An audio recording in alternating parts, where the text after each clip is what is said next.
Welcome to Sunbeam Zahid Novels. Don't forget click the subscribe button and hit the bell icon.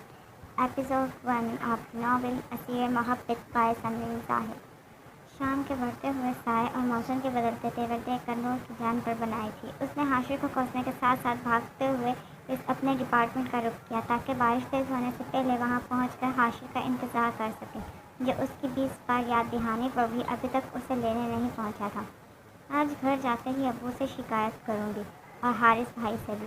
नूर ने तेज़ कदम उठाते university में मौजूद चंद नफूस को देखा, जो उसी की तरह या तो किसी के इंतज़ार में बैठे थे या फिर लेट क्लास के चक्कर में उस वक्त यहाँ बारिश में ख्वार हो रहे थे। उफ अल्लाह, क्या मुसीबत है। तेज़ होती बारिश से घबराते उसने भागकर अपना और डिपार्टमेंट का चंद कदम का फासला तय किया और वहाँ कदम रखते एक और मुसीबत उसके लिए तैयार है। आज का दिन ही मनहूस है। डिपार्टमेंट में हर जगह सन्नाटा देखकर उसने वापस पलटने का सोचा, मगर उससे पहले ही उसे मैम फातिमा और मैम हिना स्टाफ रूम में बैठी नजर आ गई। शुक्र है कोई तो है यहाँ, दिल में कहते उसने सामने क्लास का रुख किया ताकि अपने बैग से मोबाइल निकाल कर हाशिर का पूछ सके, मगर किस्मत यहाँ भी उसे दगा दे चुकी थी।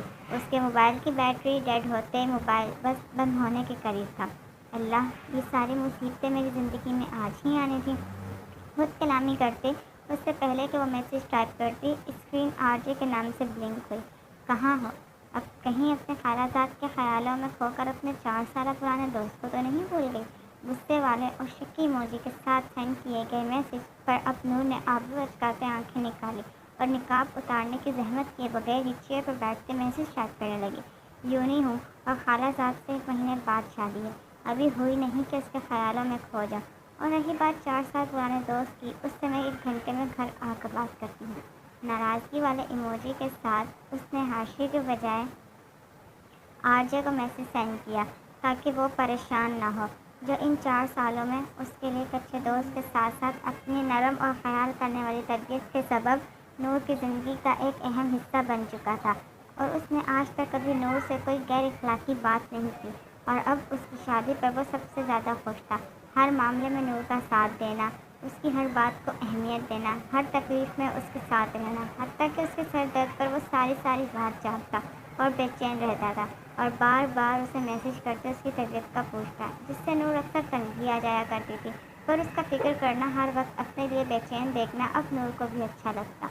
उसका मोबाइल ऑफ हो गया। उफ अल्लाह, अब क्या करूँ मैं?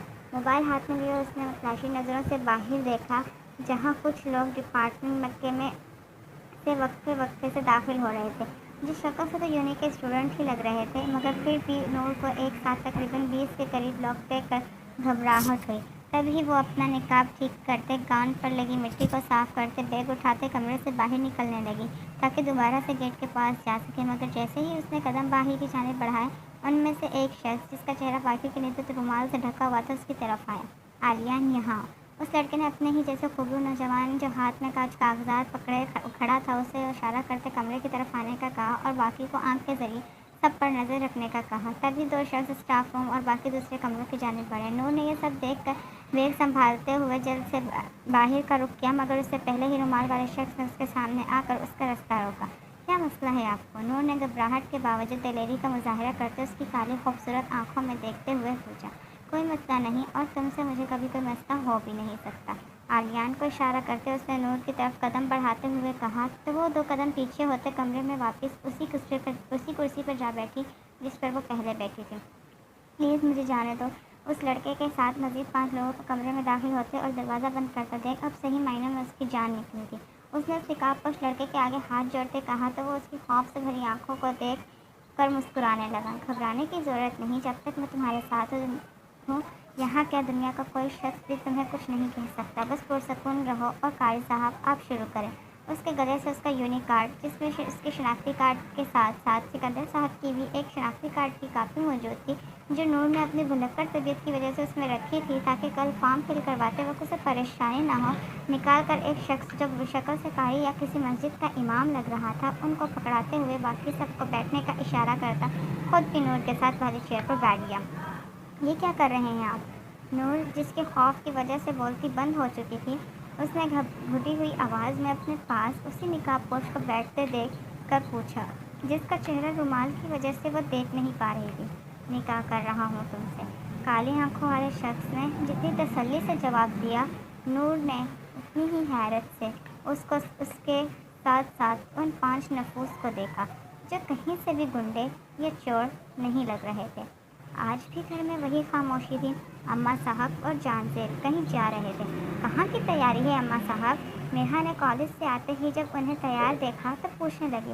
بیٹا، میرے دوست کی بیٹی کا انتقال ہو گیا ہے، ہم وہیں جا رہے ہیں، بس تمہارا انتظار تھا، اب جلدی سے تیار ہو جاؤ، پھر ساتھ چلتے ہیں۔ جان زیب صاحب نے اسے بتایا۔ اوہ، انا للہ و انا الیہ راجعون، اللہ اس کی مغفرت فرمائے، مگر مجھے نہیں جانا، آپ کے ساتھ پلیز۔ وہ صوفے پر بیٹھتی بولی۔ اچھا ٹھیک ہے، نہیں جاؤ، اماں صاحب نے کہا اور ملازمہ کو اس کا خیال رکھنے کا کہتی جان زیب صاحب کے ساتھ چلی گئی۔ ان کے جانے کے بعد وہ اپنے کمرے میں چلی گئی اور فریش ہو کر جیسے لیٹی، نیند کی وادیوں میں کب اتری اسے علم تک نہ ہوا۔ عاقب آج جلدی گھر آ گیا تھا کیونکہ کل اس نے اسلام آباد جانا تھا۔ گھر آیا تو ملازمہ نے اسے بتایا کہ جان زیب اور اماں صاحب کہیں گئے ہیں، تو وہ ملازمہ کو کھانا لگانے کا کہتا خود فریش ہونے چلا گیا۔ کمرے سے جب وہ کھانا کھانے کی غرض سے نکلا تو جاتے ہوئے اسے مرحا کے کمرے کی لائٹس جلتی ہوئی نظر آئیں، جس سے اس کو اندازہ ہوا کہ وہ ساتھ نہیں گئی۔ وہ کبھی بھی مرحا کے کمرے میں بلا وجہ نہیں گیا تھا، لیکن نہ جانے کیوں آج اس کے قدم خود بخود اس کے کمرے کی جانب اٹھنے لگے۔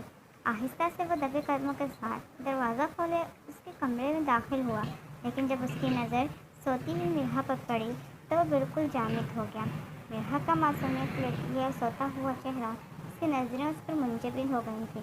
اس نے دنیا سے بے خبر سو رہی مرحا کی جانب قدم بڑھائے، اس کے بالکل قریب پہنچ کر کچھ دیر تو وہ اسے دیکھتا رہا، پھر اچانک نہ جانے کیسے وہ اپنے اصولوں کو بھول کر اس کے اوپر جھکا اور اس کے سانسوں میں اپنی سانسیں منتقل کرنے لگا۔ ہاتھ اس کی کمر کے گرد تھے۔ خود پر بھاری وجود کو محسوس کرتے اس نے آنکھیں کھولی، لیکن سامنے اسے اپنے اتنے قریب دیکھ اس کی چیخ اس کے منہ میں ہی دب گئی تھی۔ مرحا، تم مجھے اس قدر خوبصورت لگتی ہو کہ اگر آج میں تمہیں اپنے اتنے قریب نہ کرتا تو میرے اندر کی آگ مجھے جلاتی رہتی۔ عاقب نے آہستہ سے اسے چھوڑا اور کان میں بھاری آواز میں سرگوشی کرتے ہوئے کہا، اور خود پر جبر کرتا وہ بنا اس پر نظر ڈالے اس کے کمرے سے چلا گیا۔ مرحا اس کے اس انداز سے لرزنے لگ گئی تھی۔ وہ یہ کیا کر آیا تھا، اس کو اپنے آپ پر قابو پانا مشکل ہو گیا تھا، جبکہ دوسری جانب اس افتاد پر مرحا گھبرائی ہوئی تھی۔ ملازمہ کھانا لگا چکی تھی، اس سے کھانا کھایا نہیں گیا تھا۔ ملازمہ کو مرحا کے لیے کھانا لے جانے کا بول کر وہ اپنے کمرے میں چلا گیا۔ عاقب نے جیسے بستر پر لیٹ کر آنکھیں بند کی، مرحا کا وجود اور اس کی خوشبو کا احساس ہوا۔ اس کا وجود اور خوشبو اسے خود میں جکڑ چکا تھا۔ اس کا بس نہیں چل رہا تھا کہ وہ مرحا کو جا کر دوبارہ خود میں اتار لے۔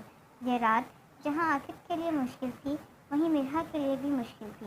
مرحا ایک دم خوف زدہ تھی، جبکہ دوسری جانب وہ یہ سمجھنے سے قاصر تھی کہ اگر وہ کسی غلط ارادے سے اس کے کمرے میں آیا تھا تو وہ ایسے کیسے چلا گیا۔ دونوں جانب سوچوں کی جنگ جاری تھی۔